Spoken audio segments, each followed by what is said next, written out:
What do you think the future holds for experiences such as yourself, and what role would you play in disclosure? Wow.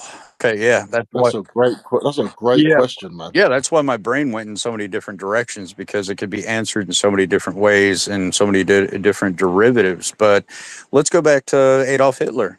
He wanted the Vril Society, very psychic, very intuitive, very much experiencers, to help him with conquering the world, doing a lot of bad things. Now, experiencers do not like to do bad things. We're natural empaths. We're very loving creatures. We give our shirts off our backs to anybody. Everybody, every experience in the room knows I just said that, and yes, it's true. And mostly we suffer from it. But during Project Paperclip, we brought over a various amount of scientists. Now, the number is questionable, so I'll just leave that where it needs to park. But we told these scientists to get to work. And they're walking around saying, "Where's our experiencers?" Naturally, we didn't have the word experiencer at the time. They used a different word, maybe psionics, but that was Russia back in 1974, which it derived from. But they didn't know what to do.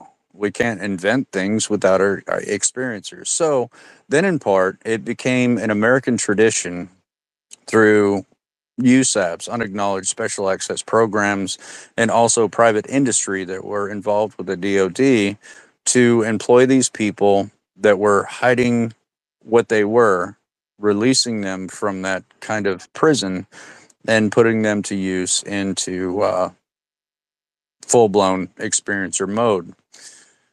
Therefore, we created a facility in Chihuahua, Mexico, where psionics were trained, experiencers were trained to be able to interface with these people and companies to get full results. There's also a facility in Da Nang City, um, Indonesia, where there's a highly advanced facility there.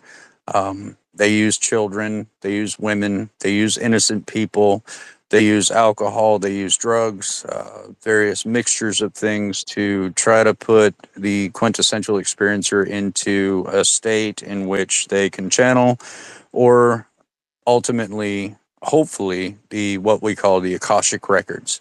And once you get into that particular state, you are a golden goose of information, a consciousness channel in which anything that can be accessed.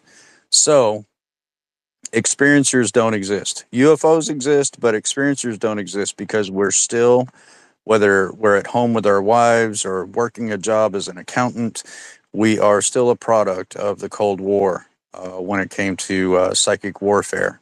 So, therefore, experiencers don't exist. So, we suffer in silence. It's an awful lot of suffering. And mom, dad, wife, children, nobody knows what you're struggling through. And you can't tell it because everybody's going to call you crazy. And now you've got more problems instead of less. So, it just stays that way. Now, the future of experiencers. I've worked with experiencers in over 130 countries now, different dialects, religions, microbiomes, different cortisol levels, you name it. But it's the exact match. Every single time, there's a quintessential exact match of a particular human being that is an experiencer. That's why you can put a word to it. John Mack barely scratched the surface of what we're capable of doing. I'll tell you something personal. I got up this morning, I got a call at 4 a.m. through Signal, and it was the person that was in charge of the underwater submergible objects, the USO program. I've spoken to him before. And what these are called are basically shakedowns. What do you know? Where are you getting your information? I can hold you legally for 72 hours when it comes to national security problems.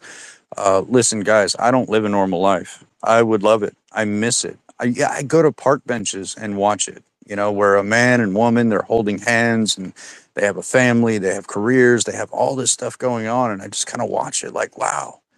I vaguely remember what that's like. But 4 o'clock this morning, I wake up. Office of Naval Intelligence gives me a call, and it's a friendly shakedown. It's not mean, it's not rude, it's not what you see on television. The guy is struggling with his job. He's not supposed to reach out to civilians, but I'm highly recommended.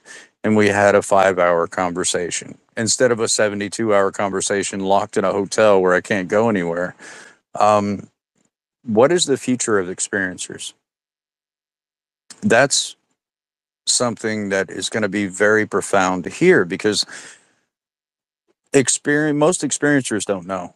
We're profound. We have experiences all the time, and I'm not talking about external. I'm not talking about UFOs. I'm talking about empathy, intuitive ability, synchronicity, and all these other things that we have to hide from our closest friends and family, and even spouses.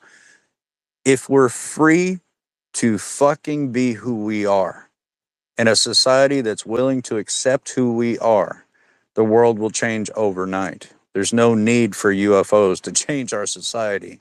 We have its people. If you speak to people of Indian heritage, they would understand right away, right? You know, we've got the chief, we got the gatherers, we got the hunters, we got all these people. But what's the most important person in the tribe? It's the medicine man. It's the man that walks up to the ocean and actually sees the ship, and everybody else just sees the indention, thinking there's something coming. That was the experiencers on this continent before it was taken over by savages. And we believed in that social system because it was real, it worked, it went fine. The medicine man can channel for you, can heal you, can feel you through empathetic feelings and empathetic thoughts, through entropy and all these sorts of things, and kept the tribe completely held together. So when it comes to what is the future of experiencers, I think it's going to remove the zeitgeist that's been pushed down your throat ever since you were born, with a programming system sitting right in your living room telling you what to think, what to buy, what to wear, and who to hate. And you can expect us to free you.